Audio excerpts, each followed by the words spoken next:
Good afternoon or good morning for some of you. Welcome to the HUD CARES Act Virtual Training Conference for 2022. This session will address the three national objectives of the Community Development Block Grant Program. Some quick housekeeping items before we get into the content. The PowerPoint presentation and the webinar recording for the session will be made available on HUD Exchange following the session. Participants will be in listen-only mode during the presentation. Closed captions can be viewed by using the Show Captions feature below the video player, the little green button that we're pointing to there. You can consult the attendee guide for more information, which is available on the resources page of the event website. So as you're watching this event, to your left, you'll see a resources icon that you can click on to view that attendee guide. Questions. So you can submit questions that are related to the content by using the Q&A feature, which is located below the video player. You need to scroll down below the live stream window that you're looking at and click on Q&A where it's indicated here in the graphic. You're also encouraged to submit questions throughout the presentation. You don't need to wait until the end of the presentation to submit your questions. Also, if you see a question in the Q&A that you would also like to have answered as well, please be sure to click the thumbs up icon next to the question so that we can prioritize some of the questions that we're able to answer, time permitting. The chat. So participants may request assistance for any technical issues through the chat box on the right-hand side of the screen. A member of our support team will be happy to assist you with anything that you might need from a technical standpoint. If that is not successful, you can also send an email to eventsupport@sitemgroup.com and a representative will be happy to assist you. We'll have one poll question today toward the end of the presentation. You can use the polls feature in Slido, again, below the live stream where we're pointing here. To respond to that poll question when we get to that point.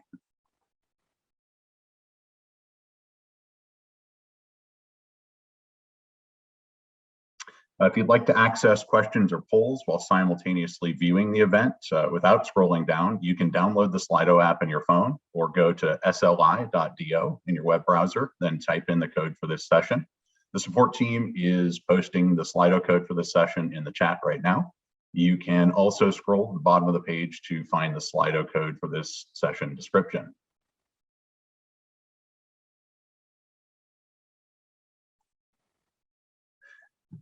With those housekeeping details addressed, my name is Clint Whited. I'm Senior Vice President of MDG Associates, LLC. With me today is Doug Carlson, Senior Consultant with TDA Consulting.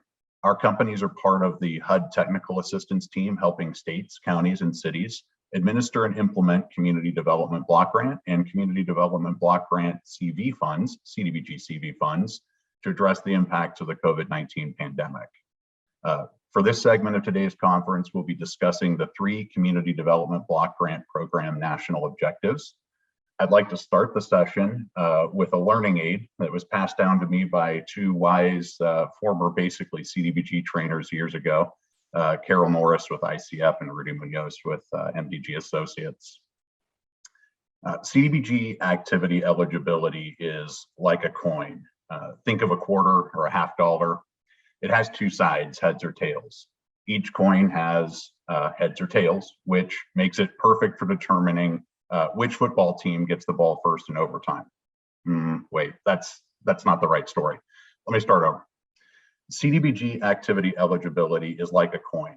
Think of a quarter or a half dollar. It has two sides, heads or tails. Similar to a coin with two sides, any CDBG activity must have two key attributes. First, the activity needs to be eligible under statute for states or eligible under Part 570 regulations for entitlement grantees. Second, the activity must meet one of the national objectives for the CDBG program that we're going to discuss in today's presentation. This applies to CDBG and CDBG-CV funded activities. National objective is right at the top of the list in terms of considerations for the activities that you fund. In order to spend that CDBG coin that has two sides, it's eligible, it meets a national objective, you need to make sure that you've documented that it is an eligible activity and you've selected the most appropriate national objective and that you documented compliance with that national objective. So without further ado, let's get into the content. All CDBG activities must meet one of three national objectives. Activities can benefit low and moderate income persons, which are defined as persons earning less than 80% of area median income as adjusted for family size, based on limits published annually by HUD. Or activities can prevent or eliminate slums or blight. Finally, activities can meet the urgent need national objective.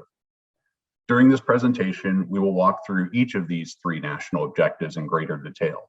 As I indicated earlier, this applies to CDBG and CDBG-CV funded activities.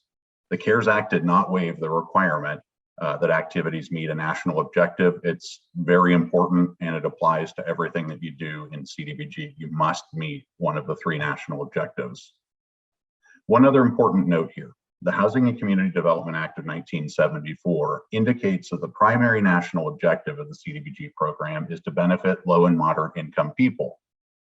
For this reason, at least 70% of all your non-administrative CDBG expenditures within a 1, 2, or 3 year period, as certified within the action plan submission, must be for activities meeting a low and moderate income national objective. So again, low and moderate income is at the top of your list. It's the primary objective. That's where most of your money's spent. Most of your activities are going to fall under that low mod national objective. Next slide. The flowchart on this screen shows the three national objectives. On the second level of the flowchart, you're going to see all three national objectives listed. And below each of those national objectives are several subcategories, at least in the low mod and slum blight categories. The first national objective we'll discuss is benefit to low and moderate income people. Within that category, you see 4 different subcategories, and we'll discuss each of them during this session. Again, the low and moderate income national objective is the primary national objective of the CDBG program and the most commonly used for CDBG activities. CDBG-CV assisted activities are less likely to meet the slum blight area and slum blight spot national objectives, and urban renewal does not apply to CDBG-CV. Additionally, the urgent need national objective has flexibilities for CDBG-CV assisted activities that are not applicable to the annual formula CDBG funds. And so therefore, we're going to spend most of our time in today's session in the low mod national objective area, and we'll touch on slum blight and urgent need as well, particularly urgent need as it has some usefulness to us in pandemic response. Next slide. We'll start with low and moderate income area benefit, and area benefit activities are just that. They're CDBG activities that benefit a particular area of your jurisdiction. Typical activities qualified under the LMI area benefit national objective include street improvements, construction or rehabilitation of parks and community centers, even rehabilitation of basketball courts like you see here on the slide. To satisfy the area benefit category, the activity must benefit all of the residents of the area, which means that activities targeted to certain groups of residents are automatically not going to qualify under area benefit. Think about senior centers, childcare centers, et cetera, because those facilities or services are restricted to certain groups. I see a question in Slido asking if the slides are being advanced. Let me verify that. It looks like they're being advanced to me, Clint. Okay, great. So we should be on basic area benefit requirements slide number 11. Yep, we are. Okay, perfect. And I just need to, give me 1 second, I need to adjust something.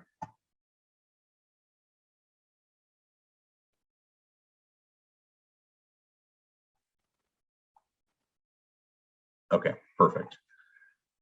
To satisfy the area benefit category, the activity must benefit all of the residents of the area, which means that activities targeted to certain groups of residents are automatically not going to qualify under area benefit. So if you think about senior centers or child care centers, those activities aren't right for area benefit because those facilities or services are restricted to certain groups of individuals, not all of the residents that live in that area.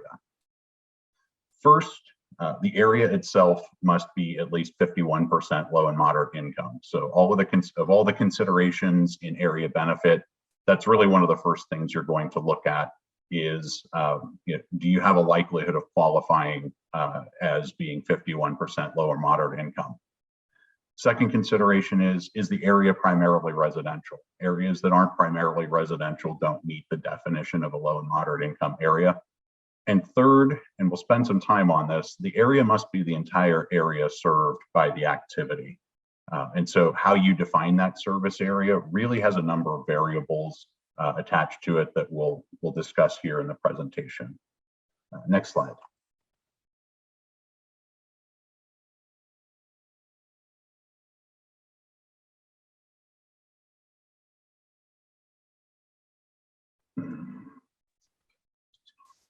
I do have a comment that somebody says they're still not syncing. They appear to be syncing to me, Clint. So with your presentation. Okay. Yeah, it's in Zoom, and for us, they seem to be working at the same time. Might be an issue at the participant level. Okay, yeah, I'm seeing in Zoom that we are on at least 51% LMI. Sorry, folks. But I think we are in sync, so I'll go ahead and continue. Okay. Okay, so at least 51% low and moderate income. Some communities, effectively what we're saying here is that if you have an area that is at 50.9% LMI, it doesn't round up to 51%. So in order to meet that 51% standard, it needs to be 51.0 or greater. There are some exceptions. Some communities have no or very few areas in which 51% of the residents are low and moderate income. For those grantees, the CDBG law authorizes an exception criterion to be able to undertake area benefit activities. And so there's a process that HUD follows where they calculate the exception percentage and publish a list of exception communities and the minimum percentage of low and moderate income persons that must reside in the service area of an area benefit activity for the activity to be assisted with CDBG funds. Effectively, they've got a lower percentage target to meet than 51%. That list of grantees or jurisdictions that are considered exception communities is available at the HUDexchange.info website. And I'm going to show you the picture from that site momentarily. The exception community list currently includes 290 grantees from Arizona to Puerto Rico, from west to east. And all of those 290 grantees are considered exception grantees. Their percentages, the percentage targets that they would need to meet in order to be considered a low and moderate income range from 19.84%, and I believe that's a small jurisdiction in Texas, all the way up to 50.94%. So there's a jurisdiction out there on the list that has a 0.06% lower threshold than is otherwise required by regulation. So it's an interesting list, primarily smaller and more affluent communities tend to make that list.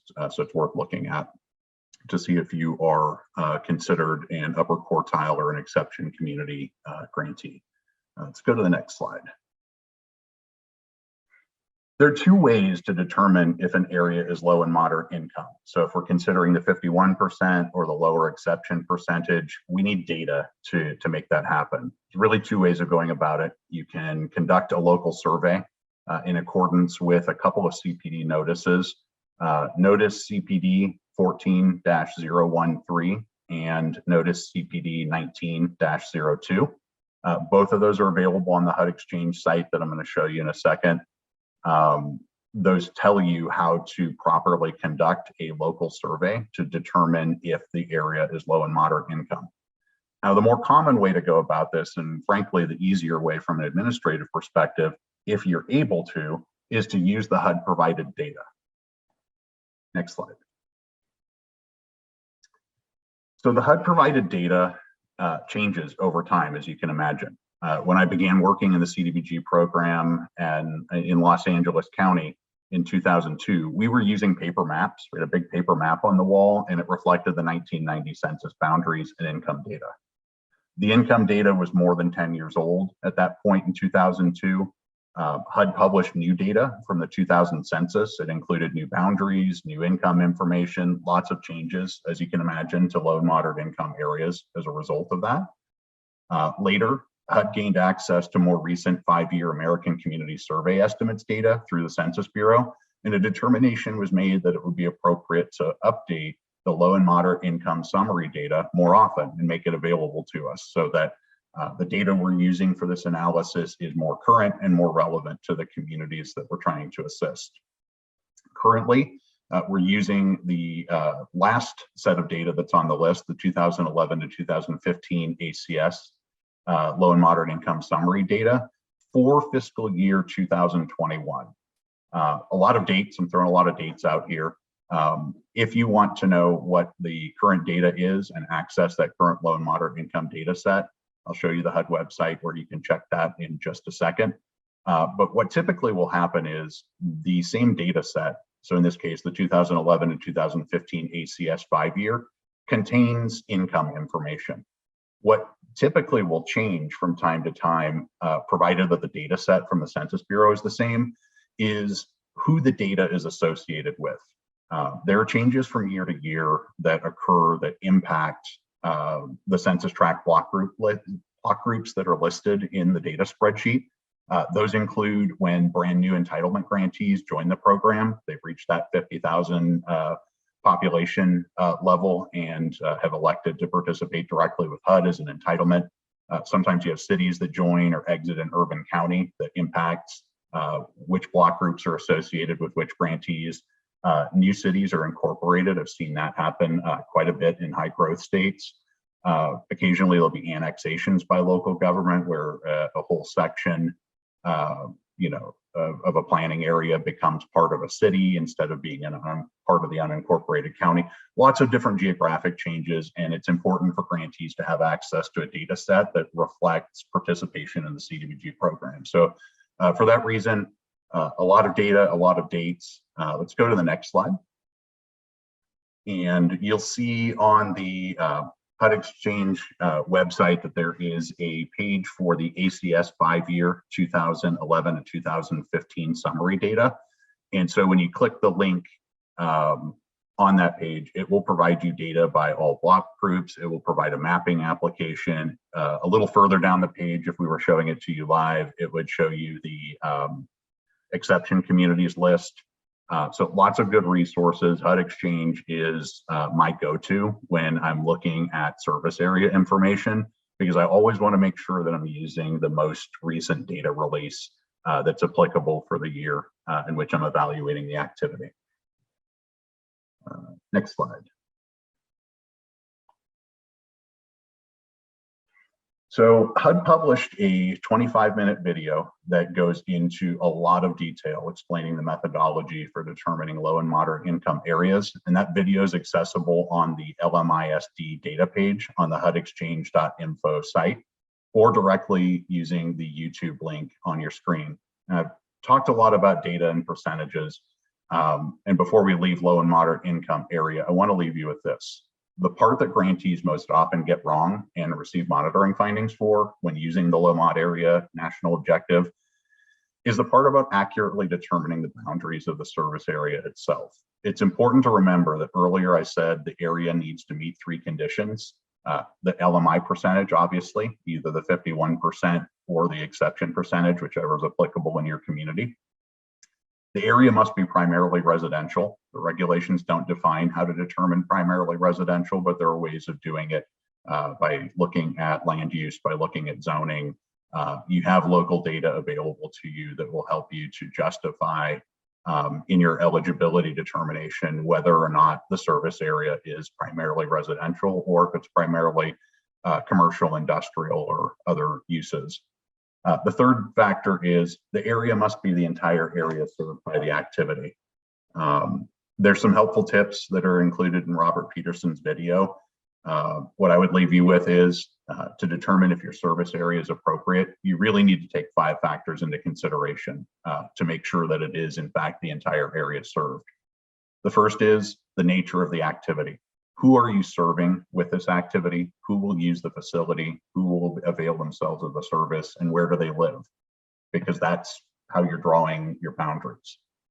The location of the activity. Is the CDBG activity proposed going to be specific to a certain area of your jurisdiction, or is it a facility by its nature that would be accessed by all residents in your jurisdiction? So you need to understand how to draw the boundary of the service area so that it's appropriate for the type of facility or service that you're offering. You need to consider access issues. Are there barriers to access to that facility or service, such as rivers or interstate highways? And what I mean by that is it reasonable to expect a resident in a particular census tract block group that you're considering including in that service area? Is it reasonable to expect them to avail themselves of that facility or service based on where they live and where the facility or service is offered? Or would they avail themselves of another resource that is perhaps more convenient or closer to where they live and really truly serves their neighborhood? So access issues are important to consider. And the availability of comparable amenities is a major consideration that's often overlooked. Is the facility or service available throughout the jurisdiction? In the basketball court example, are you implementing a basketball court construction activity to benefit the neighborhoods on the south side of town? Are there comparable basketball facilities on the north side of town? Or is what you have in terms of basketball facilities limited to the south, in which case that facility would presumably be serving your entire jurisdiction? So understanding who that facility or service is likely to serve based on the nature, the location, accessibility, and the availability of comparable resources in your community will help you to kind of hone in on what the most appropriate service area map is. And then you can evaluate the underlying census data and primarily residential information and make a determination as to whether or not that activity is a really good fit for LMA, for low and moderate income area. Let's go to the next slide. Next, we're going to talk about the limited clientele category under low and moderate income national objective. Next slide.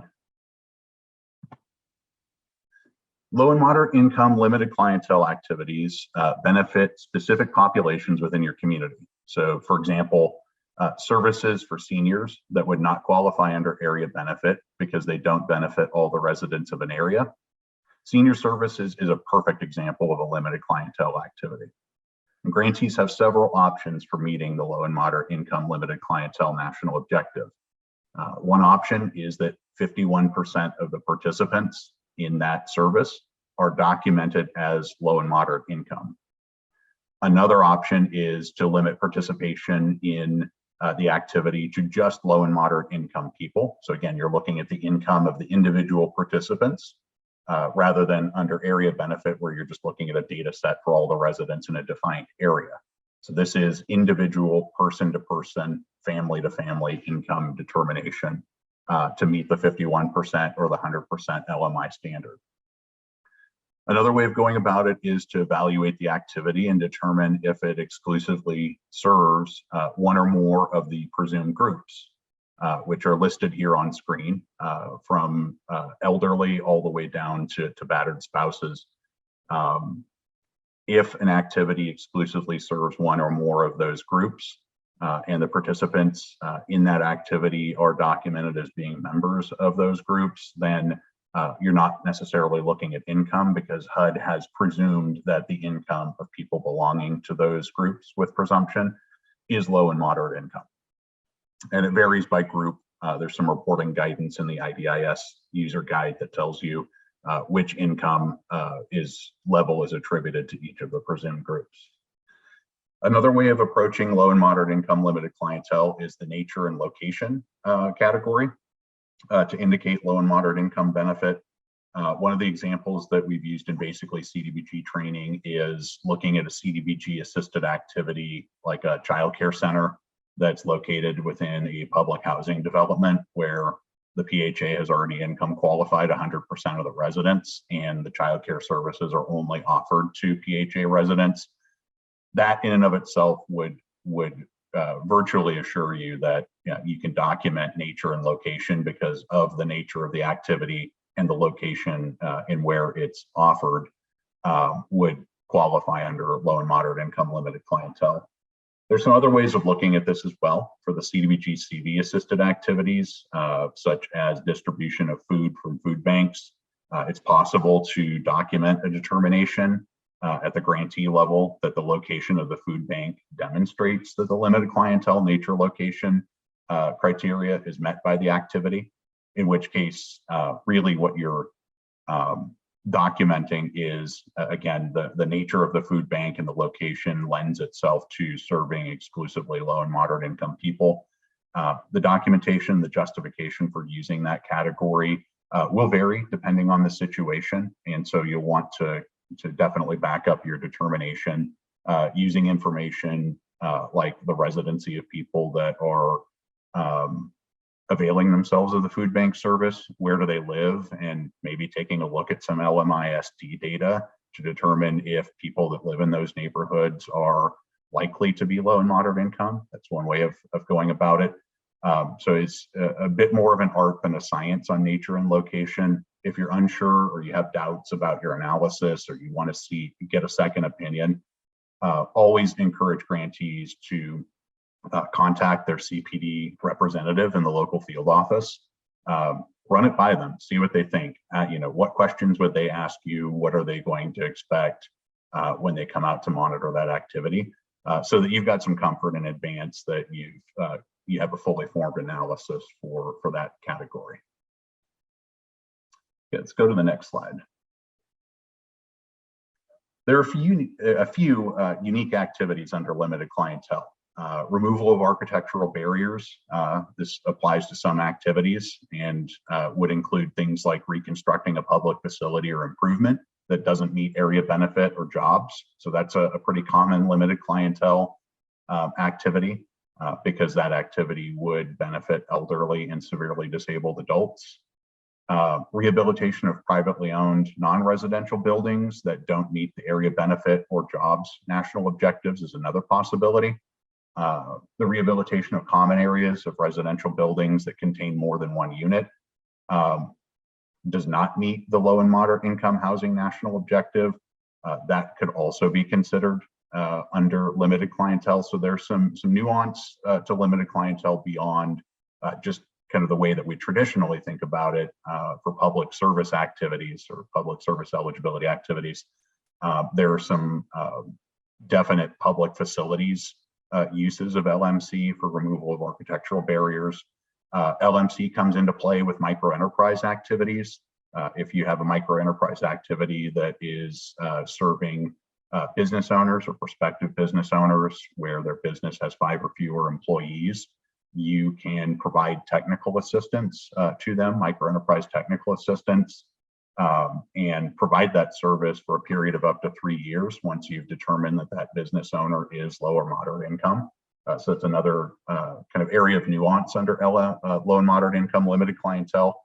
And then there's also certain types of job training efforts in employment programs or services such as peer support programs, counseling, childcare and transportation, in which the percentage of low and moderate income persons is less than 51%.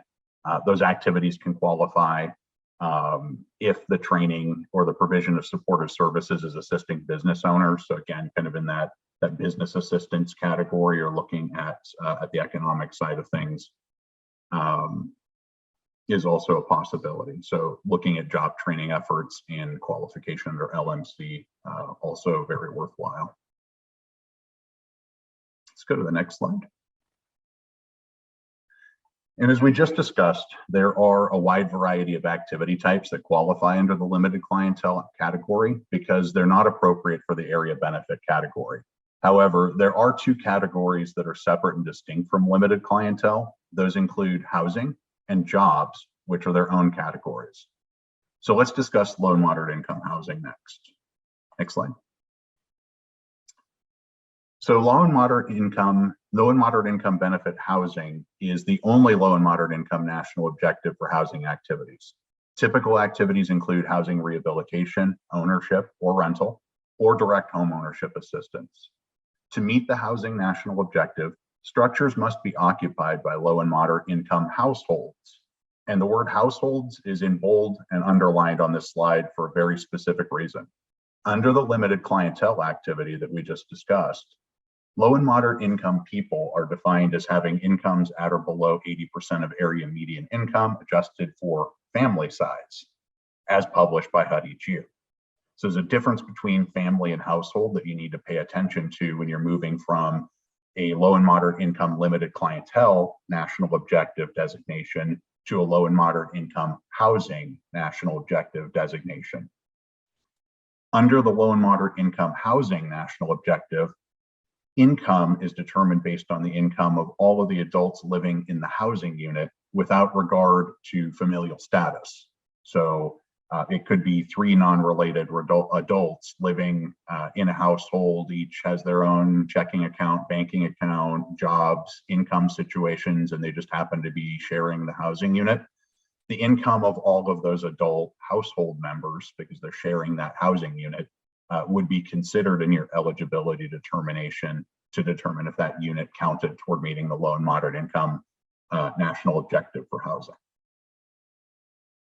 So in order to meet that national objective, documentation of the household's income is collected at initial occupancy and requires that for one unit structures. So if your activity is assisting one house, one housing unit, one household, that structure needs to be occupied by an LMI household. If you're assisting a duplex, at least one of the two units is occupied by an LMI household. And for projects with 3 or more units, at least 51% of the units must be occupied by LMI households. So again, meeting the national objective is based on income as determined and documented at initial occupancy. So you're not checking income, after the first year, after the second year, after the third year. The national objective is met at the point that the housing unit is occupied by an LMI household. The CDBG program does not impose a minimum affordability period on housing that's developed or rehabilitated with CDBG funds.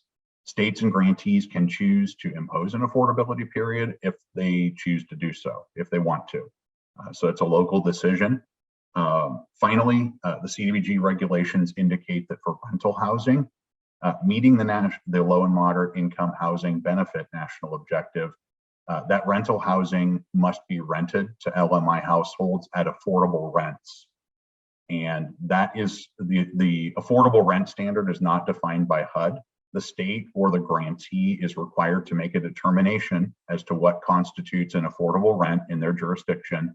And they need to publicize the rent standard for that housing activity in order for the low and moderate income housing national objective to be met. So rent standards and affordability periods are determined locally, but you need to publicize both of those standards. Different ways for doing that. Some grantees will put it in their action plan, their consolidated plan, or they'll publish it with their program guidelines. Let's go to the next slide. Of course, there are going to be exceptions to the rule that at least 51% of multifamily units must be occupied by LMI households at initial occupancy. So we establish a rule and then we set up some exceptions, but these are worthwhile exceptions. And they're shown under the first bullet here on this slide and include situations where CDBG assists the development cost of multifamily non-elderly new construction. And at least 20% of the units are occupied by LMI households. And the proportion of CDBG funds invested in the project is no greater than the proportion of housing units occupied by LMI households. So we'll break that down. Imagine that 25 out of 100 units in a rental housing development, multifamily rental housing development, are occupied by LMI households at completion. In that case, and assuming that it meets all of the criteria, that it's a non-elderly project, it's a new construction project, 25 out of 100 units are occupied by LMI households. CDBG can only cover 25% of the eligible project costs. So effectively, you have a proration. And this is one of the exceptions to the rules where under certain circumstances, non-elderly housing, new construction, it's multifamily, you've got at least 20% LMI, you can pay a prorated portion. The entire project doesn't need to be at least 51% LMI in order to meet the low and moderate income benefit housing national objective. And for those of you that have home program experience, you're going to be familiar with this concept of proportional share from your cost allocation trainings. There is some aggregation that is allowed in certain instances. Aggregation here means combining. There's special circumstances where you can combine all of the units from more than one project to determine compliance with a national objective. Those special circumstances include housing that's developed by community development financial institutions, CDFIs, or housing developed or rehabilitated in neighborhood revitalization strategy areas, or NRSAs, which we'll discuss a little bit later in the presentation. The regulations state that housing activities carried out in an NRSA can be aggregated together. So effectively, you take all of the units that are developed in that specially designated area, and you can consider them as a single undertaking, a single project for determining whether or not you've met the low and moderate income housing national objective. So there's some aggregation that can take place. It's beneficial. It's one of the benefits of including a neighborhood revitalization strategy area in your consolidated plan. If you have an area in your jurisdiction that qualifies, many benefits to that, that's one of them, or benefits to working with a community development financial institution. So some of our more advanced grantees with special circumstances are availing themselves of those flexibilities in the regulations. Let's go to the next slide. We'll go into details on this a little bit later when we talk about slum blight, but there are situations where housing activities can be carried out under the slum blight national objective, either on an area basis or a spot basis. It's very unlikely to be carried out as a CDBG-CV assisted activity, and we've only seen this in limited circumstances in the regular formula CDBG program. If you're carrying out a housing activity under slum blight, let's say it's a housing rehabilitation activity, that activity needs to be located in a designated slum blight area, and the rehabilitation work must address the deterioration criteria that you've included in your slum blight area analysis. So there are certain attributes of that area that are designated as slum blight. If you're performing a rehabilitation under the slum blight national objective, that rehabilitation needs to address the underlying issues in the area. Under the spotlight, your rehabilitation scope is further limited to only those things that are public health or safety issues, like the house on the left in the image that you see on screen. I see that there appears to be a collapsed front porch that's pretty close to the sidewalk, hole in the roof, definite abandonment issues.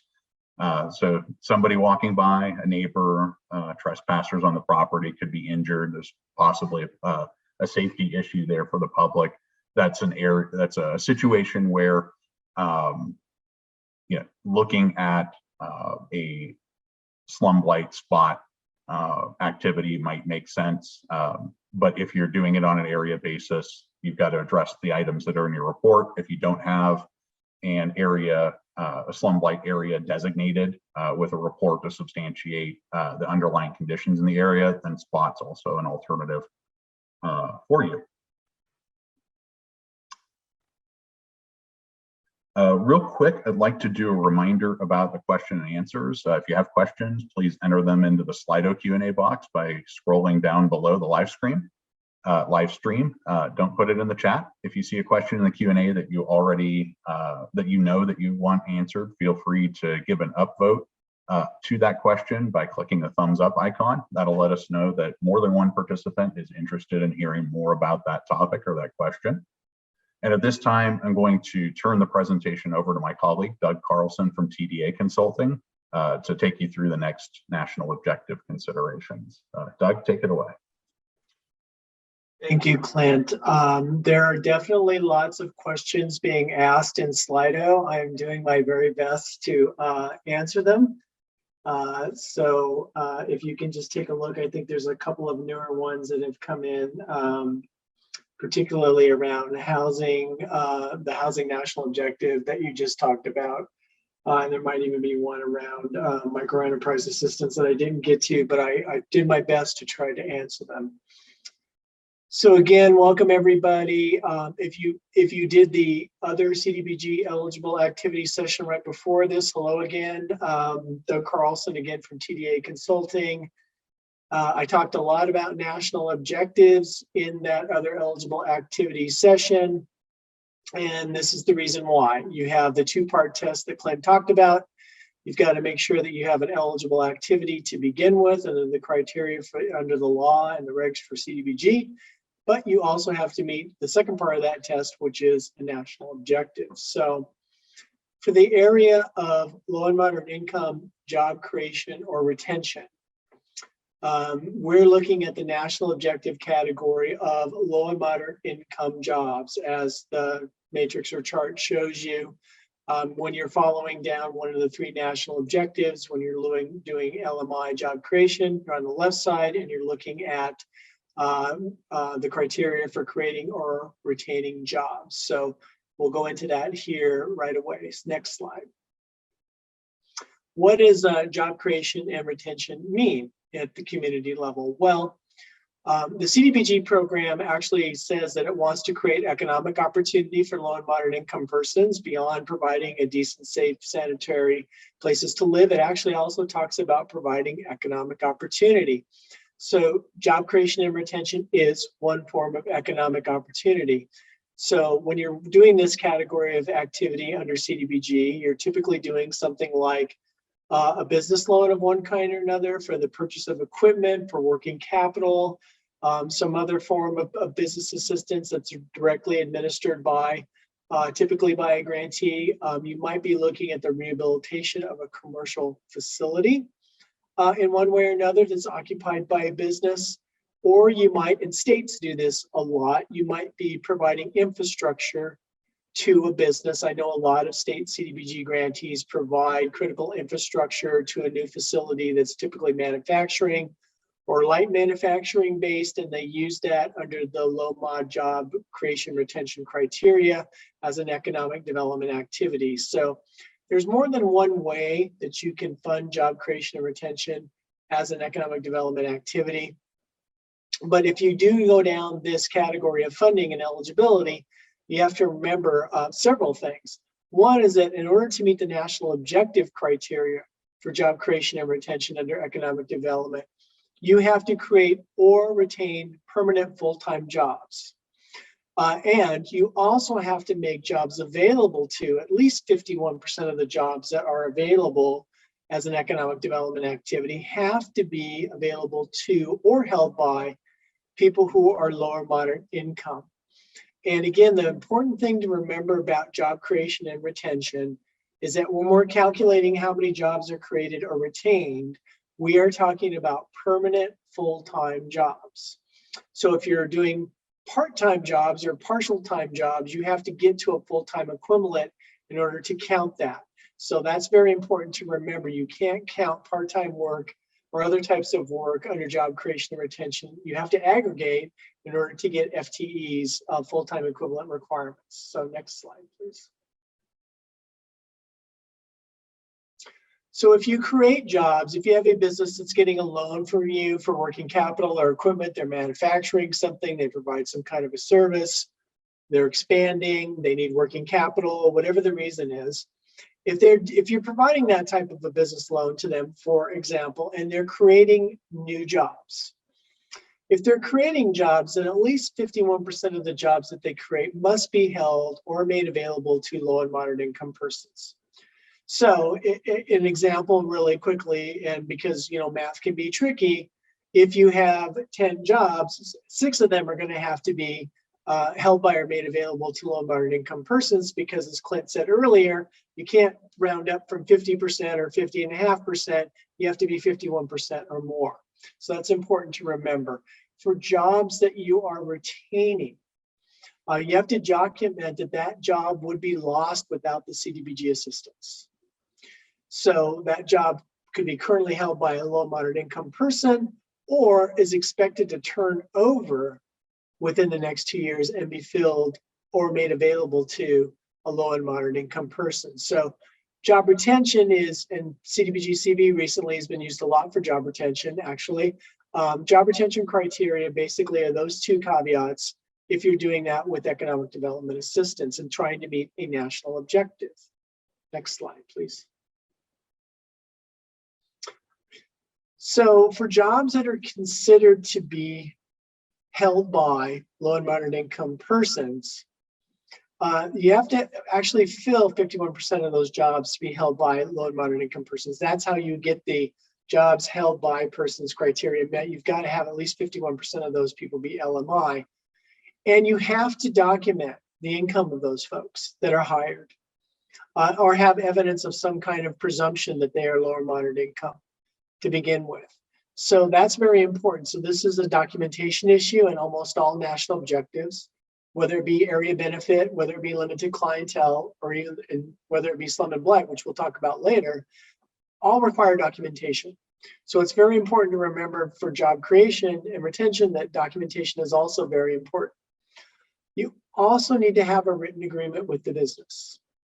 So if you're doing jobs held by low and moderate income persons, there has to be a formal agreement with the business to create jobs for low and moderate income persons. So that is important. You've got to do that as part of your economic development program delivery.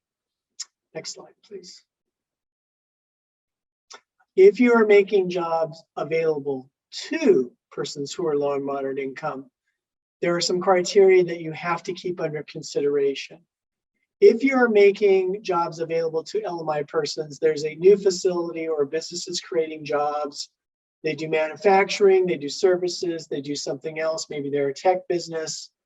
It's really important that when you're making jobs available to low and moderate income persons, that they don't require any special skills, training, or education. And that low and moderate income persons get first consideration for the jobs that are made available to them. So when you're qualifying people, you don't want to exclude them, in other words, from the availability of creation of jobs by a business. You want to get them in one way or another and have them have first consideration for being hired, as long as they don't have to have some form of special skills or training or education in order to be employed by the business. Again, you must also have a written agreement with the business when they are creating jobs that are going to be held by low and moderate income persons. So there's many examples of this out there. If you just Googled economic development programs, you would find this, but there's definitely lots of ways to get businesses to have hiring initiatives. And they can also train folks, by the way, for these types of positions. There's lots of ways to get low and moderate income persons into the job creation category and working for a business that you provided CDBG assistance to. Next slide, please. So there is some presumption criteria for low and moderate income jobs. And it's more than a little bit complicated, and you may or may not want to use this. If you've been around block grant for a long time, you remember empowerment zones and enterprise communities and those types of programs, or you may have a local or state equivalent of that.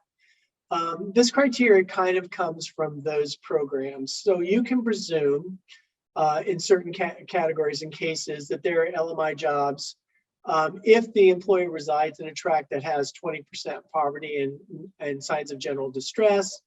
If it's in a tract of 30% poverty, but it's in an essential business district and has general distress.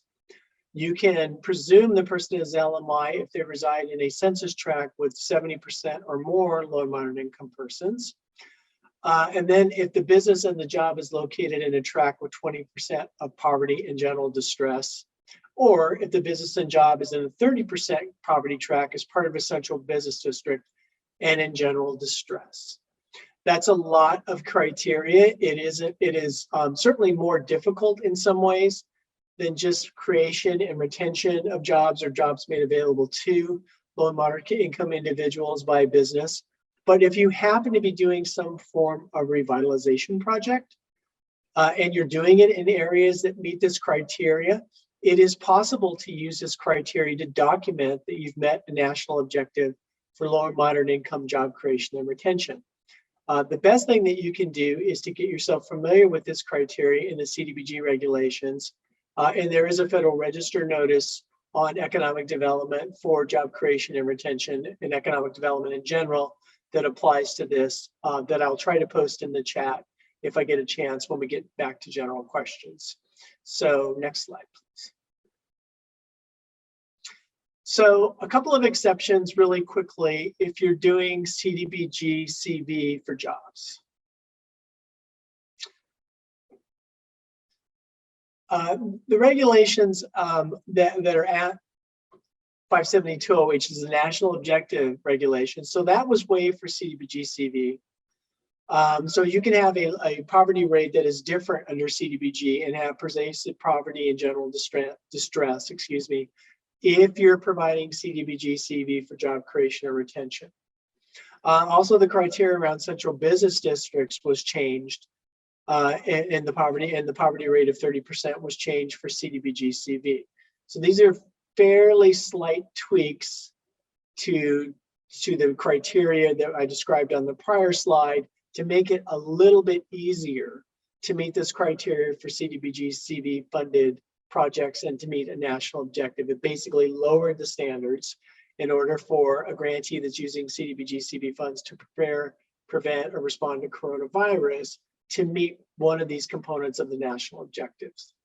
And yes, I know this is complicated, but the CDBG-CV notice, the Federal Register notice number is 6218-N-01. If you just Google 6218-N-01, that notice will come up, and this criteria around economic development is in that Federal Register notice for CDBG-CV. Next slide, please. I think it's also in the resources that are available on the website, Brand Live as well. So some more flexibilities that are allowed with CDBG-CV for job creation and retention. And this is actually a huge flexibility that was in the CDBG-CV notice. So a little complicated, and I'm sure Clint as well has assisted some communities with CDBG-CV for job creation and retention. I know I have. A little complicated to understand at first, but actually much simpler than documenting income and family size for job creation and retention.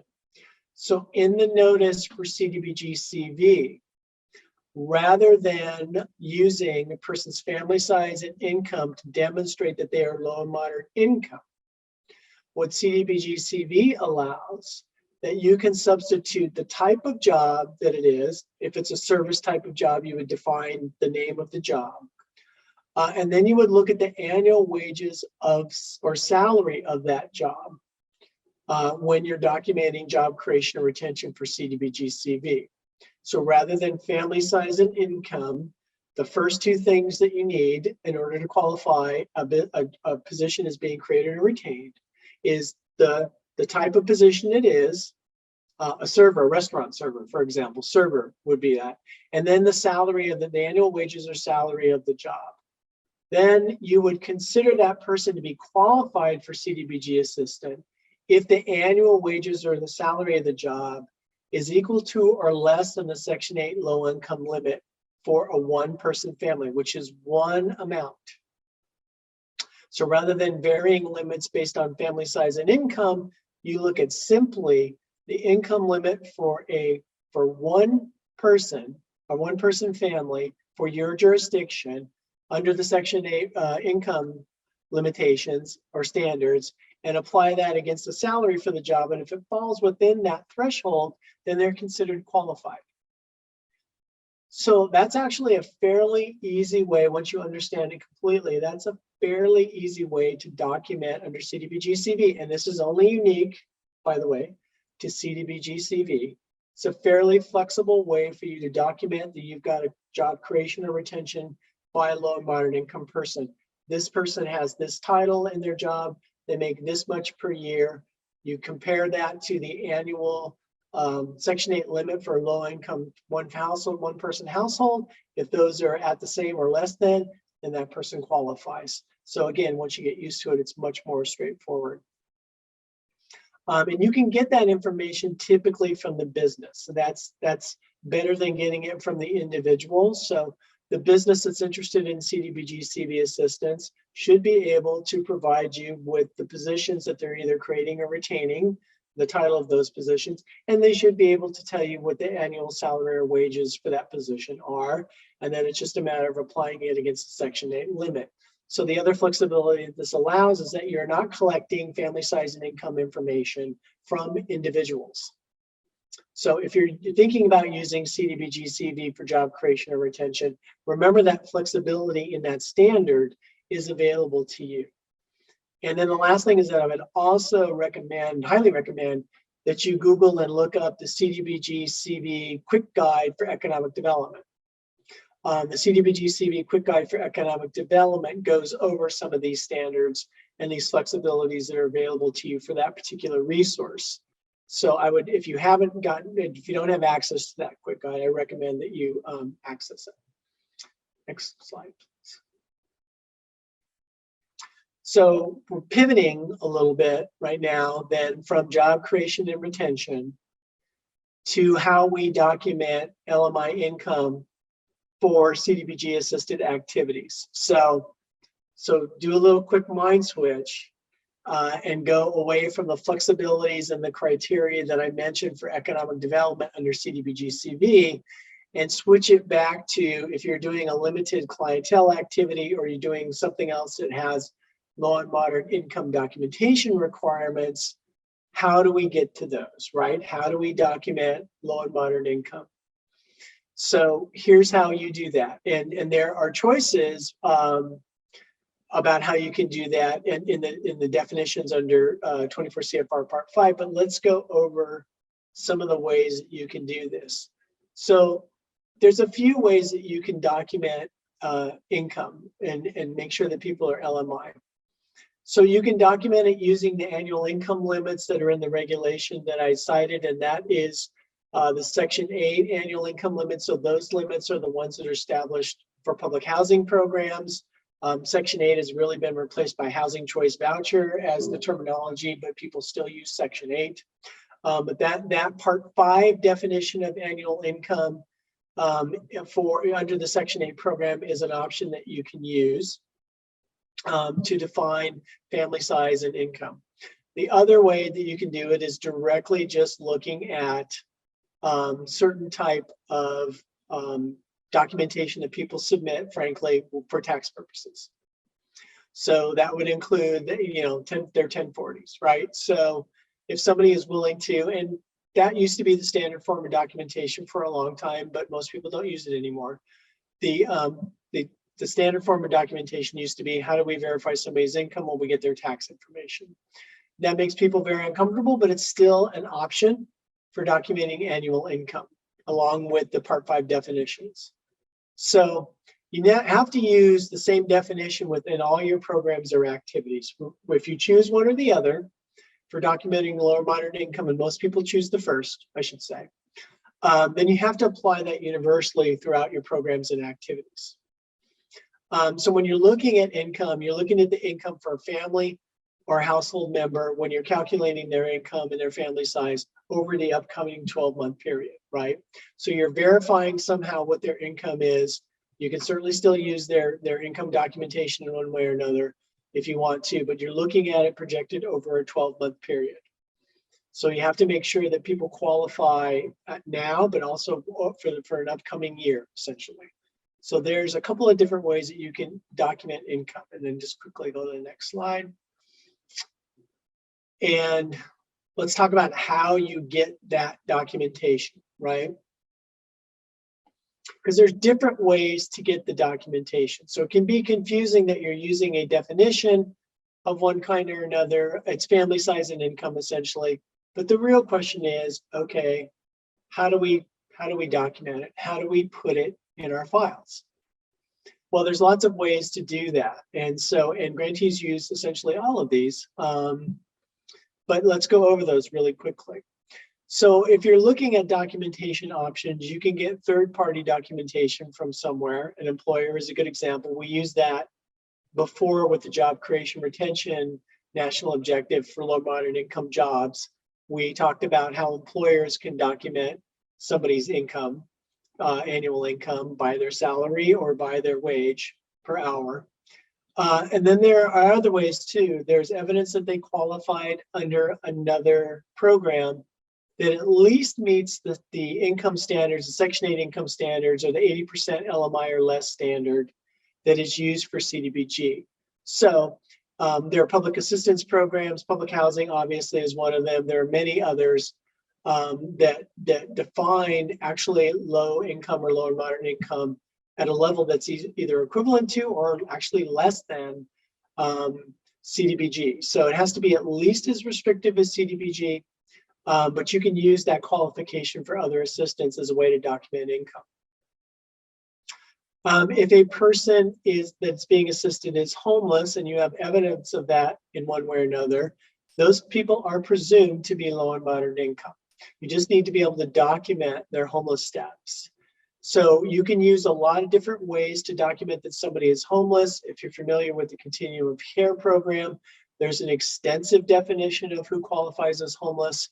But the bottom line here is that if you can provide some type of evidence that somebody is homeless, they're presumed to be low and moderate income. Nowadays, with coordinated entry used for many homeless services and programs, it's a lot easier in some ways than it used to be, because when a person comes into coordinated entry, that documentation is there, that they are homeless, right? That's why they're in the coordinated entry system. That's why they're being referred to programs and services. So that's a little easier than it used to be, but there's lots of ways to document that somebody is homeless. You can also do self-certification. So when you do self-certification, though, you have to make sure that you're careful about it in case somebody's not being honest about their certification of their income status. So self-certifications can involve such things as family size and income matrix, or a list of family size and income, and people kind of select which one they are, whether they fall into a range within family size and income. And you can use that to help determine whether or not they're low and moderate income. Lots of grantees use these types of self-certification forms to make sure that family size and income are within the 80% or below AMI requirement, so that they qualify a public service or something else. But you have to remember that if people are self-certifying, they're hopefully telling you the truth. So there can also be another referral, right, from another agency in some way that actually at intake for that particular service or from that particular agency, they determine in one way or another that their income and family size is whatever it is, and that falls within the CDBG standards. So that documentation from that third-party source can be used to document the eligibility of low or moderate income for a household by the grantee, by a CDBG grantee. So next slide, please. Let me take a quick drink of water. So the caveat around self-certifications of income. And again, there are some potential pitfalls with using self-certification versus other forms of income verification. Self-certifications are often used for public services, food pantries, other types of public services that are out there. You know, family size and income is documented usually when they just come in and apply for assistance. They fill out a form, they get their food box. The same thing with other types of services related to training. Other types of public services provided by agencies to low and moderate income families often use self-certification. And it's not unusual. So it's not like you can't use self-certification. You can, and many grantees do. It's typically not recommended, however, for activities like economic development or housing rehabilitation. Why? Well, in public services, you're typically serving a large number of people. You have to serve 51% or more low and moderate income. Self-certifications usually overall, if not completely 100%, are true, right? The family size and income reported by the family or household is accurate. There may be some discrepancies, but usually it's fairly true. When you're doing a larger scale project related to job creation or retention under economic development, or you're doing a large housing rehabilitation, or doing a housing rehabilitation project, including homeowner rehabilitation, you're typically using larger dollar amounts. So when you're doing larger dollar amount activities, you typically want to be able to verify that somebody falls within the income requirements. There are larger dollar amounts involved, which means potentially, if ineligibility is found, then you have the potential to repay the CDBG assistance to HUD if it's determined to be ineligible during monitoring. So it's better to use a higher standard for certain types of activities. It's also not recommended for emergency grant payments that are made for rent, mortgage, and utilities, and many of you are doing that with your CDBG funds. It's not recommended that you use self-certifications for that as well. There are other, and actually this came up in my prior session on other eligible activities. A question was asked of me if a household just notes that they are impacted and need assistance, is that enough documentation? And my answer to that was probably not. There are probably lots of other ways to document that somebody is low and moderate income under CDBG-CV and that they need the assistance because it's a response in some way to the coronavirus pandemic. So document, document, document. You know, I love the two-sided coin analogy that Clint had at the beginning of the presentation. My advice to everybody, which is also coming from people that I work with that taught me over the years, is document, document, document. If there's a higher and better form of documentation for determining income levels by household size, please use that in lieu of something like self-certification. Next slide, please. So I mentioned a little bit earlier that we were going to talk about slum and blight. And slum and blight is used still in the CDBG program, but it's not used as often as it used to be. I actually, when I started out in block grant, my first project was a large slum and blight project. It was an 8-block redevelopment project in a downtown core area, and it was all slum and blight. There's still slum and blight projects that are out there, so we'll go over that and we'll talk about the national objectives for the national objective of slum and blight, which is one of the 3 main national objectives, and how you meet those under different criteria. Just quickly notice the asterisks that urban renewal as part of a national objective for slum and blight is not applicable to the state CDBG program. Only area benefit or area basis slum blight and spot basis slum blight are eligible under the state program. I'll talk about this in a second, but urban renewal is typically not a qualifying category or of that national objective that's used much anymore, because urban renewal is becoming a pretty old form of assistance from many decades ago. Next slide, please. So when you're doing slum and blight, that looks really familiar actually to the project I did many years ago. We had multiple buildings like that, and multiple buildings that were cleared, demolished and cleared in order for redevelopment as part of a slum and blight project. So that looks familiar to me, and probably to some of you as well. So when you're doing slum and blight on an area basis, you're trying to address a physically deteriorated environment. You aren't looking at incomes in this particular case. You're looking at conditions of one kind or another, whether it be buildings and or infrastructure or other public improvements that are in very serious state of disrepair. And on an area basis, that means more than likely more than one building, more than one failing infrastructure item of one kind or another. We'll talk about that a little more in a second. But when you're doing area basis, you're typically talking about more than one building. And in the case that I just gave of my personal example, it was an 8-block redevelopment area. In those areas, you can do such things as code enforcement, you can do infrastructure improvements, you can do commercial rehabilitation, you can do demolition and clearance, you can do any number of things. It is a time-consuming process, but you can do all of those things on an area basis. But there are some criteria around that.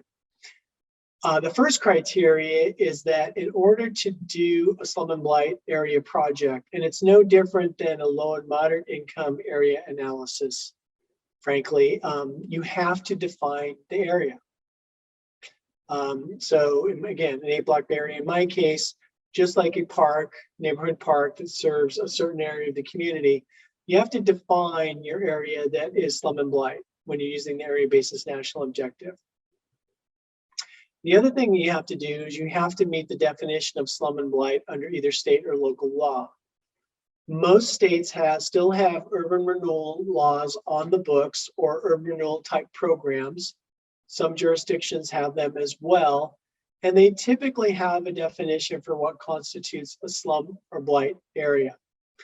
Typically, it's 25% or more deterioration in the buildings and/or infrastructure in an area, but it's different by state and locality. But you have to make sure that you have as part of your documentation that definition of what a slum and blight area is under either state or local law.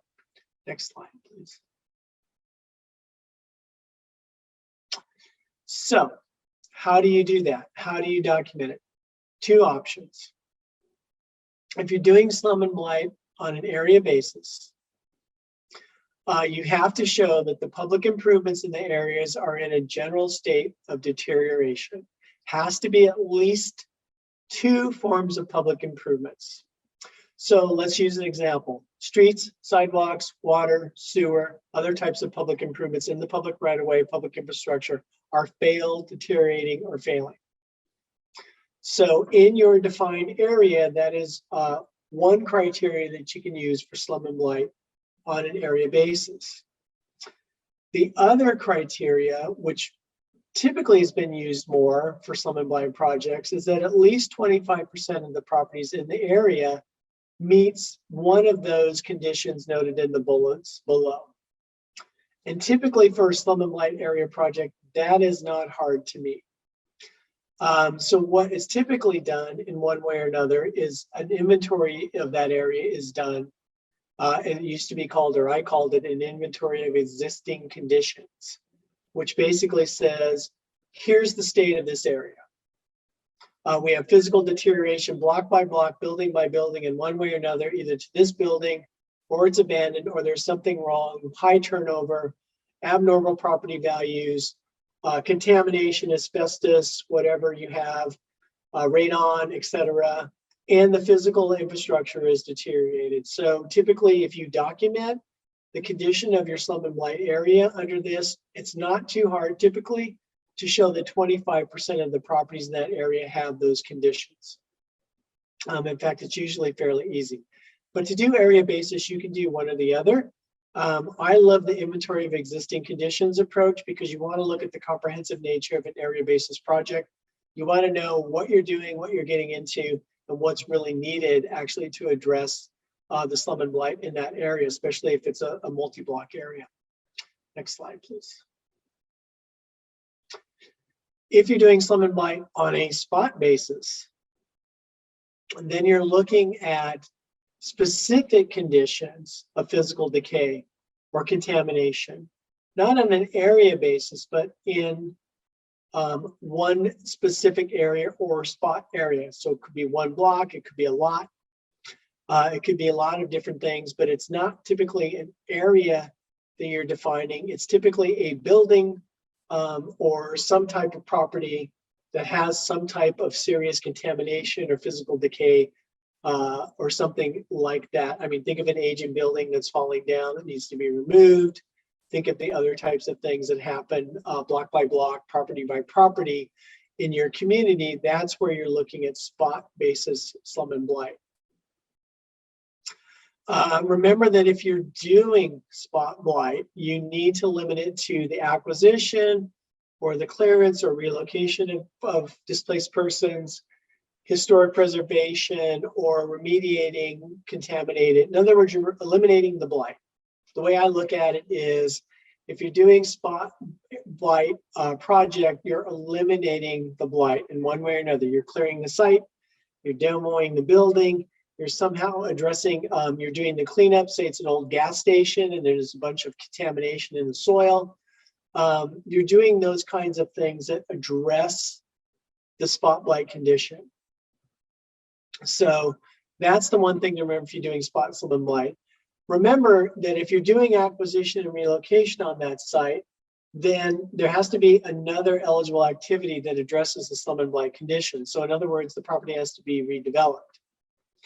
So remember, if you're doing spot, slum, and blight, in the case of acquisition and relocation activities, you want to make sure that you're doing something, you have a plan for that particular property or that location under spot, slum, and blight. And remember that if you have a building that can be rehabilitated, that isn't going to be demolished, that isn't going to be cleared, or doesn't have any kind of serious environmental contamination, then if you do rehabilitation on that particular structure in relation to spot, slum, and blight, that you're limiting it to conditions that are detrimental to public health and safety. So spot, slum, and blight is a little bit different. It's literally a property by property, lot by lot, addressing spot, slum, and blight throughout your community. It could be scattered site in one way or another, but you're limited in doing spot blight as defined on this slide, and you have to make sure that you do the types of activities and meet the national objective in the way that's described in that slide as well. Next slide, please.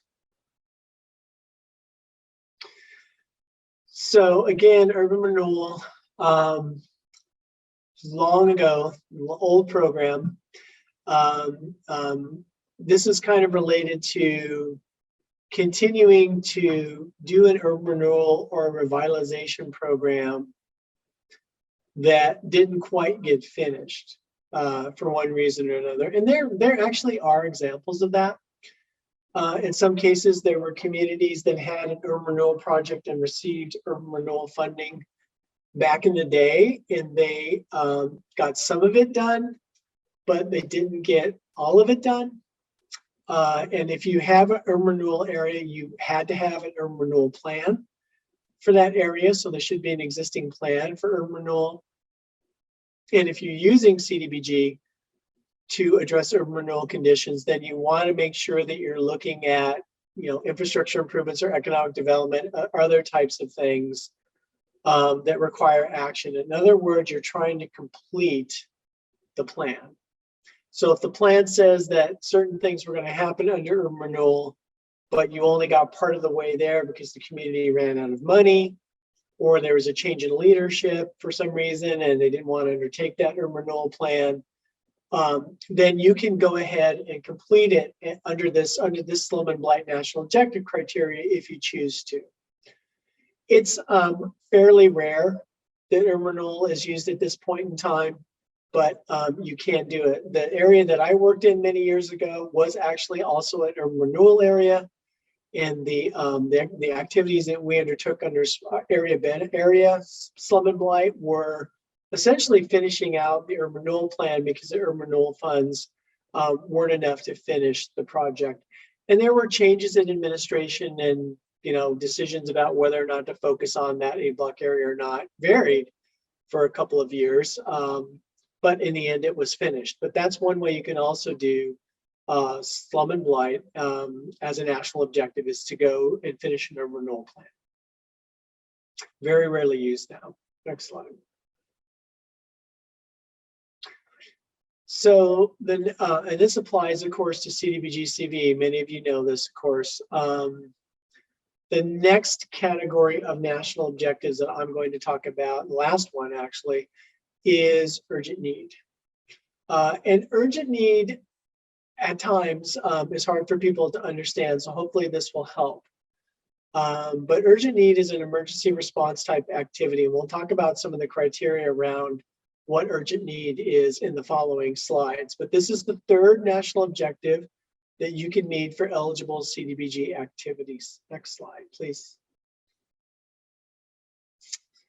So when you, and this is CDBG entitlement funds that I'm talking about at the moment.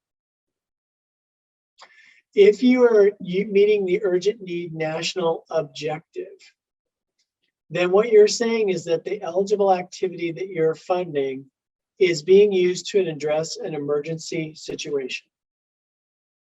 So some of those activities can be some form of interim assistance, that's necessary to say, for example, clear a road that's been that has a mudslide. It needs to have the mud removed in order for emergency vehicles to be accessed through it during a significant rain event or some other down trees because of a tornado or a hurricane, etc.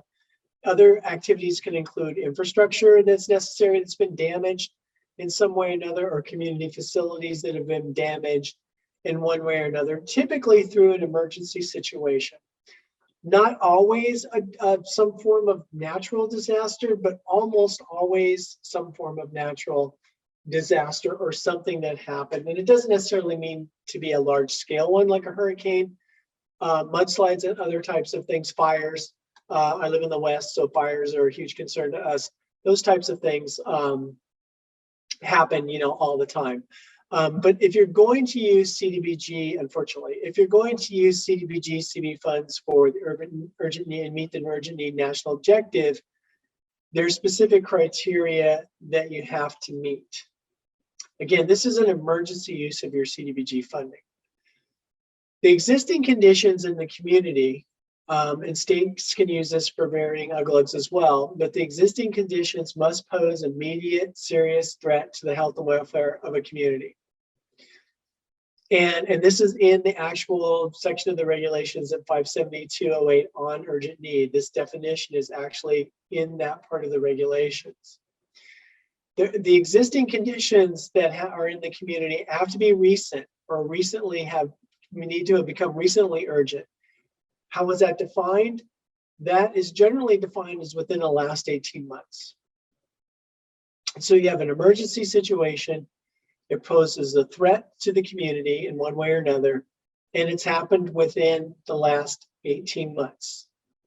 The next criteria is that the recipient or jurisdiction cannot finance this activity on its own. In other words, there aren't general funds available, local funds, emergency funds, state funds, if it's a local jurisdiction, or any other non-CDBG funds available to finance the activity. So other funding sources cannot be made available as well, right? So for example, at the moment, there's no CDBG-DR or other types of funding that has come in because there hasn't been an authorization for it. So in other ways, in one way or another, you can't do this project except with CDBG. So next slide. So it's a little bit different if you're doing CDBG-CV. Actually, it's a lot different in many respects. So when you're trying to meet the urgent need test for CDBG-CV, you can use the same records for your grant funds that you're using to prepare or prevent from coronavirus. In other words, when you're documenting an activity, right, for CDBG-CV assistance, and that activity is a prepare, respond, or prevent coronavirus response, then you're alleviating existing conditions in one way or another. You also can fund an activity based upon the multiple declarations. There's been more than one presidential declaration regarding the coronavirus. So you can use those declarations to show that it happened within the last 18 months. The presidential declaration has been extended. So the prior administration's declaration was extended by the current administration. So coronavirus response is still of recent origin by those declarations. So there's no need to worry about whether or not you can document that this is a recent event that you have to meet, that's an urgent need that you have to meet, use the CDBG-CV funds to fund an activity to meet the coronavirus response, preparation, or prevention. So very easy, very, in my opinion, very low-hanging fruit with respect to urgent need. You just need to have a copy of the documentation of the National Declaration, and you just have to show that you're using this activity to meet the criteria to prepare, prevent, and respond to coronavirus if you want to use the urgent need national objective. We're going to talk about overall LMI, the 70% requirement of overall LMI benefit here in a second. So remember that slum and blight and urgent need, we'll talk about it here in a second, but slum and blight and urgent need do not fall under the 70% LMI benefit. So keep that in mind if you're using CDBG-CV for urgent need. Next slide, please. Again, so the criteria under urgent need is that you just need to show that it's a PPR, what we call a PPR tieback activity, and that you're not able to finance it on your own, which is not difficult to do in the pandemic environment. We all know that local jurisdictions have had difficulty meeting the response to coronavirus. Again, so you also have to make sure that if you're doing some activities that you are not duplicating benefits, right? That no other funds are available for the activity, right? A duplication of benefits basically means that you're paying for the same thing twice. So you want to make sure that you don't have a duplication of benefits if you're funding a CDBG-CV activity under the urgent need national objective. Next slide, please. So I referenced this before, but I want to make sure that everybody understands this and is clear about this, especially people who are new to CDBG. Clint mentioned this at the beginning of his presentation, but the overall benefit requirement for CDBG is not the same as the area benefit requirement. And people get confused about this all the time. This is essentially an accumulation of your activities over a 1 to 3 year period. So in order to demonstrate that you meet the statutory requirement that 70% or more of your CDBG expenditures benefit low and moderate income persons, you're looking at the cumulative actual expenses over a 1 to 3 year period, and that's certified and documented in your plan submission, as Clint said. You have to make sure that at least 70% of the benefit is to low and moderate income persons. The other 30% can be for slum and blight and urgent need type activities, for example. So let me try to break that down for you. If you're doing a limited clientele activity, if you're doing 5 limited clientele activities, those are LMI benefit activities. If you're doing another 4 area benefit activities, those are LMI activities. All 9 activities are LMI benefit. So even though you may qualify them as 51% more or more individually, you're accumulating those as all LMI benefit activities overall for your program for that particular year, that period of 1 to 3 years. So you're looking at all of your LMI activities, and all of your LMI activities count towards the 70% expenditure requirement. Anything that isn't documented under a national objective as LMI in one form or another, regardless of whether it's 100% LMI or 51% LMI, if you're using something like slum and blight or urgent need, those categories do not meet the LMI requirement, and those would be counted separately and accounted for separately during your certification period of 1 to 3 years, and you have to make sure that you stay within that guideline. Why? It is a statutory requirement. If you do not meet the targeting requirement over your certification period, you may be required to pay grant funds. So I believe it's on the PR26 where this happens, but you report to to HUD. The overall benefit requirement calculation is part of your report to HUD in your CAPER or your PER. But the reality of it is most grantees fund well over 70% of their activities that are low and moderate income activities, not something that falls into the 30% requirement of urgent need or slum and blight. So this typically is not a problem. But again, for CV funds, if you initially use CV funds as an urgent need response, you're going to want to make sure that you still meet the 70% LMI overall benefit requirement. That was not waived for CDBG-CV. You still have to meet that requirement. Next slide, please. So again, when you're calculating it, you're basing it on your actual expenditure, right? That's how you calculate it. So when you look at area benefit, even if it's 51% or more area benefit, I just mentioned this briefly before, or you're looking at limited clientele that might also be 51% or more, or you're looking at job creation, which also might be 51% or more. Those are all cumulatively counted towards your entire CDB expenditure towards low and moderate income benefit. So And then for housing, it's a little trickier. Only what you're spending on the low moderate income housing occupied units by low moderate income persons counts towards the LMI benefit. But again, even if it's qualified as 51% or more, you're accumulating that, unless it's housing, which is a little different as noted there, you're accumulating that towards your 70% requirement. So again, most grantees have no problem meeting this requirement. Remember that planning and administration is not included in the calculation. Planning administration has its own cap. It's 20% cap, as everybody knows. Program income is calculated as well with that, as you know. But planning and administration is not included in your overall benefit cap. So let's go to the next slide. And Clint, I believe that you will be taking over this section. Yes, indeed. It's been fast and furious on the Q&A side. Apologies to those of you that lost access to the questions. As I was replying, I was marking them complete. And one of the audience members graciously pointed that out. So I've restored all of the questions we previously replied to if you didn't get a chance to take a look at our responses to those questions. And additionally, if time permits, we'll try to take as many of these questions as we can up until 15 to the hour when this session ends.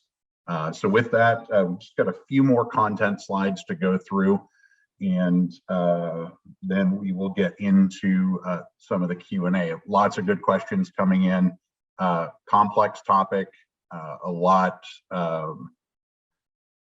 easier to address in person with some specific examples and scenarios. So we definitely encourage you to have those conversations with your CPD representatives, for specific situations and things of that nature. Getting back into it with CDBG-CV overall benefit requirements, since CDBG-CV is a special one-time appropriation, the overall benefit requirement, the 70% overall benefit requirement, is applicable to the entire CDBG-CV grant instead of the current formula CDBG program where you're looking at a 1, 2, or 3 year certification period. Potentially, look at it as a grant-based requirement. And so for the life of your CDBG-CV grant, that MW grant number in IDIS, that total amount of that amount, 70% needs to be spent to benefit the LMI national objective, low and moderate income. Additionally, program income generated from activities assisted with CDBG-CV funds will be receipted in IDIS and treated as regular CDBG program income. So it's very important. There will be no program income receipts to the CDBG-CV grant. It all becomes CDBG PI once that's receipted if you do happen to have income generating activities. So 70% benefit applied to the entire CDBG-CV grant. There is only one CDBG-CV grant per grantee, although it was released to us in multiple tranches. It's one grant in the system, and the benefit test will be applied to that single grant for the life of that grant. So if you're not trending towards 70% for your CDBG-CV expenditures, you can generate reports in IDIS through MicroStrategy to check your progress on that. If you're not trending in the right direction, there's still plenty of time to course correct depending on how much of your grant you spent at this point in time. Let's go to the next slide. Okay. As you can imagine, some activities may qualify under more than one national objective. So choosing the right national objective can mean the difference between having an eligible activity and having an ineligible activity and potentially having to repay funds. So the best practice for choosing the right national objective is to really go through the evaluation steps and determine which national objective is right for your activity type. Typically, you're looking at low and moderate income national objective options first, since that's the primary objective, and you need to spend at least 70% of your non-administrative CDBG or CDBG-CV funds to fulfill that LMI benefit requirement. If you have choices within low and moderate income national objective, choose the one that's easiest to document. So if it could be this or it could be that, but both are low and moderate income, look at the nature of the activity and look at your compliance objectives and determine which one best fits your activity based on the documentation standards, because some national objectives are easier to document for the beneficiary and for the grantee or the subrecipient than others. The LMI jobs national objective is considered by some to be the most difficult due to the tracking and administrative requirements that are associated with that Doug went into. But if your activity is designed to prevent, prepare for, or respond to COVID-19, remember that there are flexibilities available that reduce your administrative burden, including the waivers that allow grantees to substitute records showing the type of job and the annual wages or salary of that job, in lieu of maintaining records showing the individual job holders' family size and income to demonstrate that the person who held or retained the job was low and moderate income. Also remember the waiver where the person can be considered income qualified if the annual wages or salary of the job is equal to or less than the income limits for a one-person family. Those are really important waivers and flexibilities that were offered as part of the CDBG-CV Federal Register Notice. And so I think for many grantees, it's brought the LMI jobs national objective back onto the table as a consideration for the activities that you're implementing. So something that you might have overlooked in the past may be a lot more palatable under the CDBG-CV program requirements. Next slide. As promised, we'll touch on the neighborhood revitalization strategy area piece. There is a lot to this, and I'm going to cover it fairly briefly based on the materials here. As I mentioned before, the CDBG program provides certain flexibilities for activities that are carried out in areas of your jurisdiction that are called neighborhood revitalization strategy areas.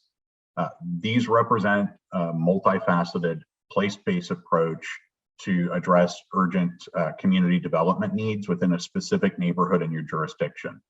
Under the Formula Grant CDBG program, there are additional flexibilities that are allowed for CDBG activities that are carried out within an approved neighborhood revitalization strategy area.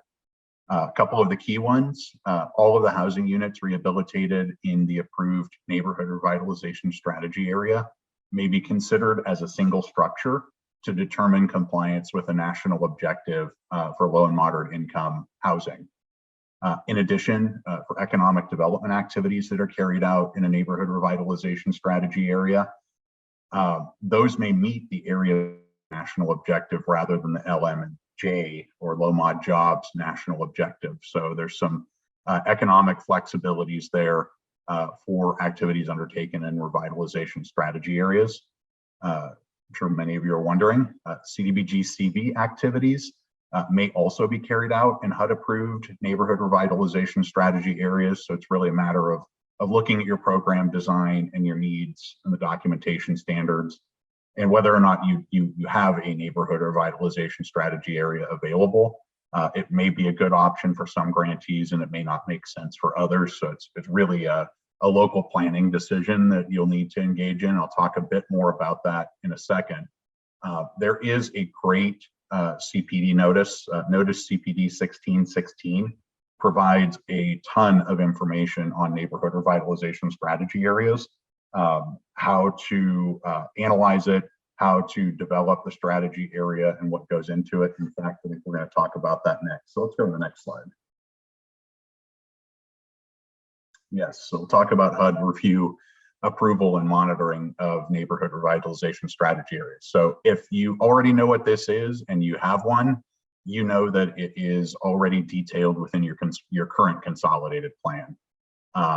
If you don't have a neighborhood revitalization area and there's no mention of it in your consolidated plan, you likely do not have an approved neighborhood revitalization strategy area. And so if after reviewing, and if that's your situation and you don't have one, if after you review notice CPD 16-16, If it looks like your jurisdiction is appropriate for it and you decide to designate a revitalization strategy area, you need to know a few things. You need to know that the designation will need to be made within your new consolidated plan or as an amendment to your current consolidated plan. So that's a requirement.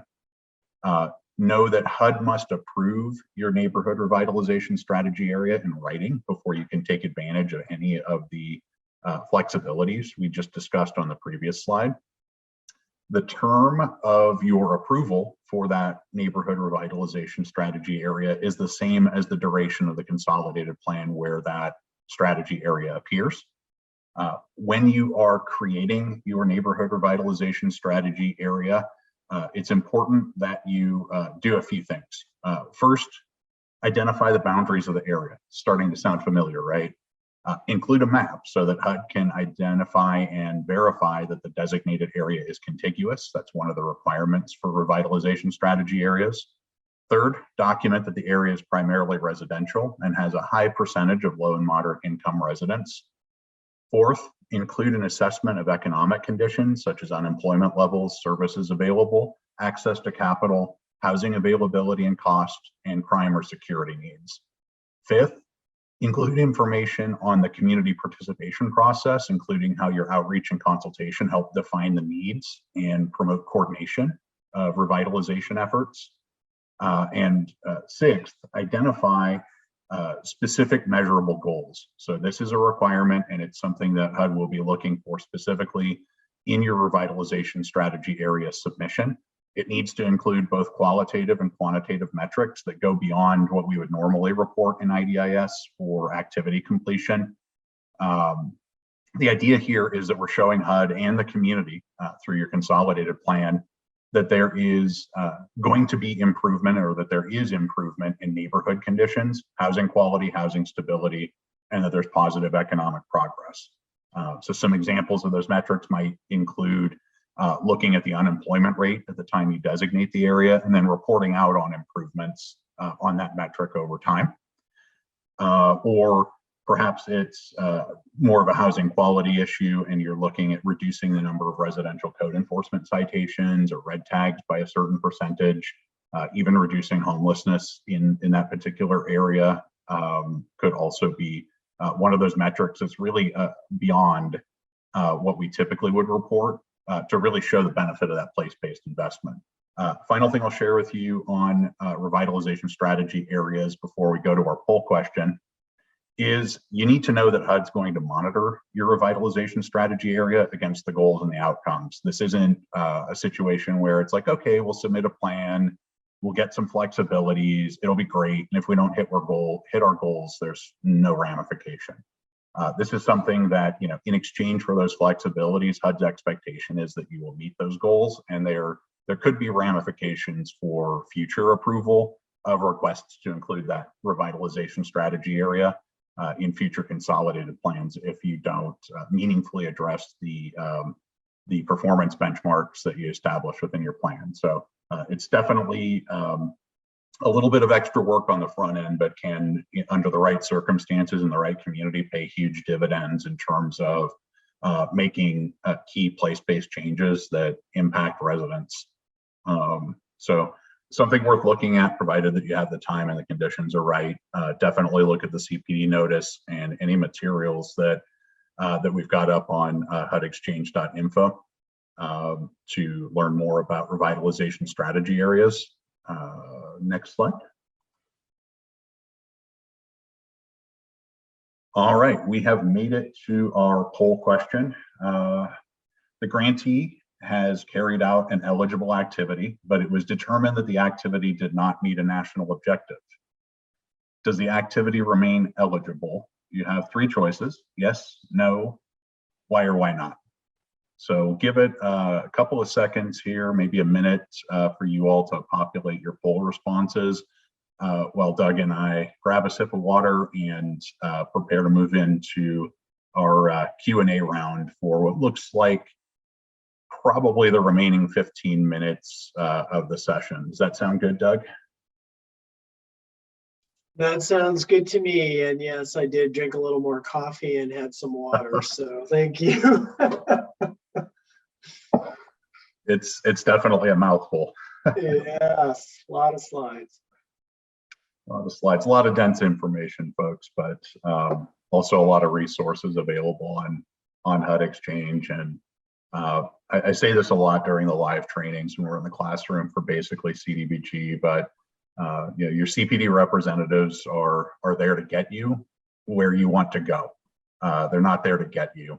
So don't be reluctant to reach out and engage these individuals, these professionals in your region who are familiar with the regulations, they're familiar with your region and the challenges you're facing, and partner with them to get where you need to go and to have an eligible activity that meets a CDBG national objective.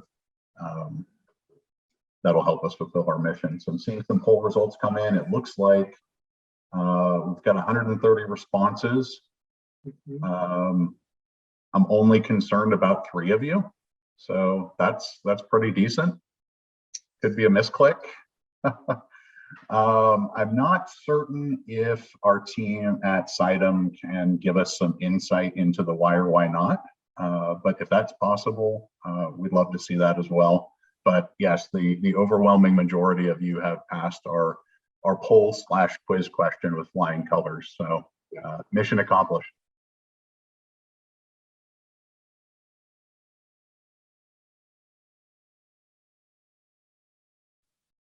And it's nice to see so many responses, I should say. Sorry, Mark, go ahead. When you say insight, do you mean follow-up that people have written? Yeah, perhaps the follow-ups, or maybe that's something that we can evaluate in Slido. We can do that and maybe chat about it in between questions in the Q&A. Yeah, so this is just multiple choice. So people will have to write their explanations either in the chat or as a question in the Q&A. We don't have this as like they cannot elaborate in the actual multiple choice question. All right, perfect. We will ignore that technical issue and move forward with Q&A. So let's go to the next slide.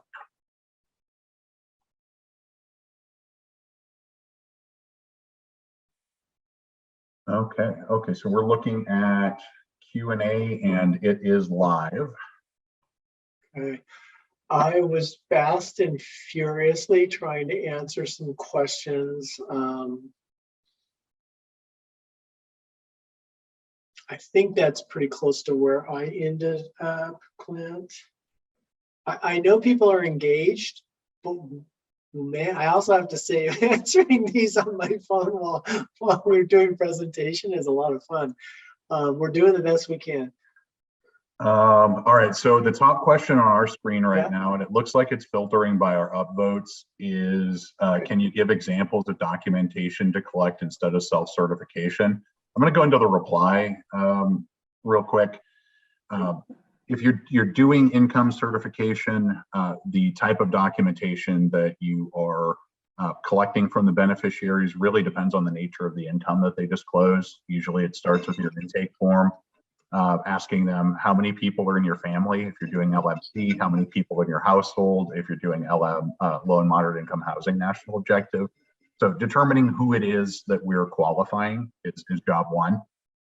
Job 2 is then to determine what their income is and where it's coming from. Job 3 is to collect, if you're not doing self-certification, if you're doing income documentation, make sure that you're collecting, and it's the most conservative method, that you're collecting documentation that's appropriate for that income source. There is a second element of this question that, Doug, I was hoping that you could weigh in on as well, with your extensive CV experience, and it was examples of documentation to collect to demonstrate tieback to COVID-19, specifically for a rental assistance, so our kind of emergency grants type activity. Yeah, for emergency assistance, this actually came up a little bit in the session I just did before this on other eligible activities, where, you know, the question was, can somebody's kind of handwritten documentation be used? And the question was actually, can it be notarized? The response that I gave back is that I believe there are lots of ways for emergency assistance to be documented with respect to it being a PPR tie back. And the examples that I gave were somebody lost their jobs, an obvious one, right? So they have a hardship. They had to quit their job because they were needed to take care of their kids because their kids were not, they were remote learning, are a couple of examples that I used. Certainly anybody impacted or a family member impacted by the actual coronavirus in one way or another because they fell ill in one way or another. There's multiple ways for you to show that a household needs rental assistance in one way or another.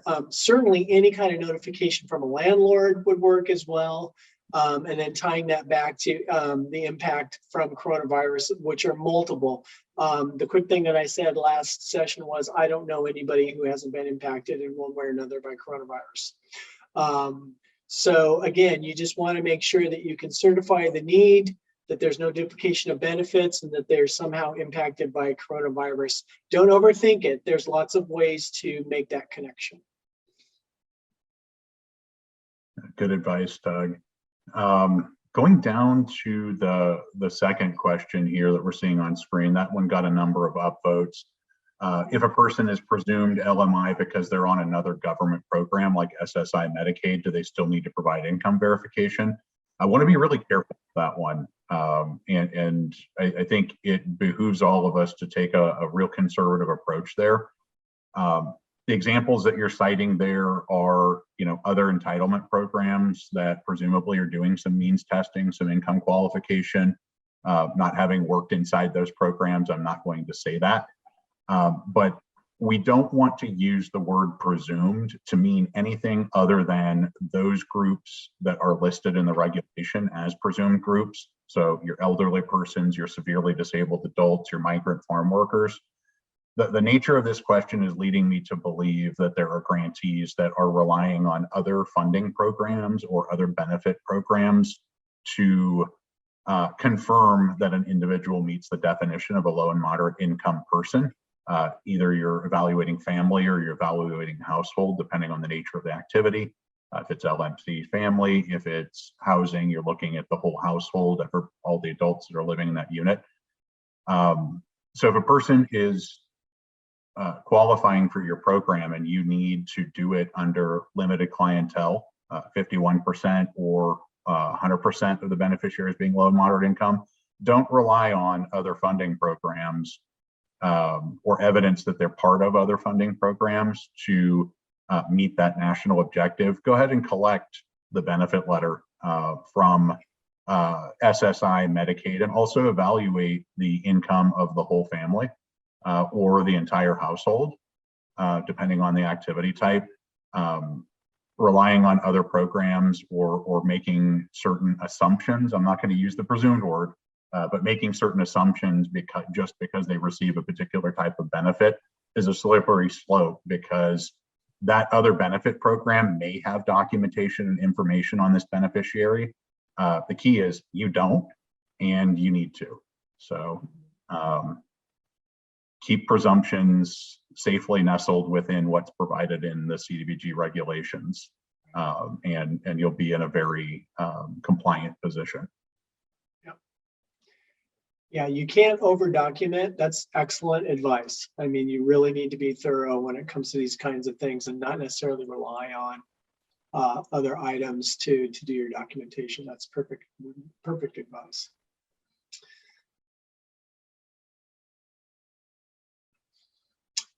So which one are we at next? Is this the presumed client question? Yeah, it is. I think I may have provided a response in writing to this one. Do you want to go ahead and take it, Doug, or I'm happy to chat on this? Let me take a look.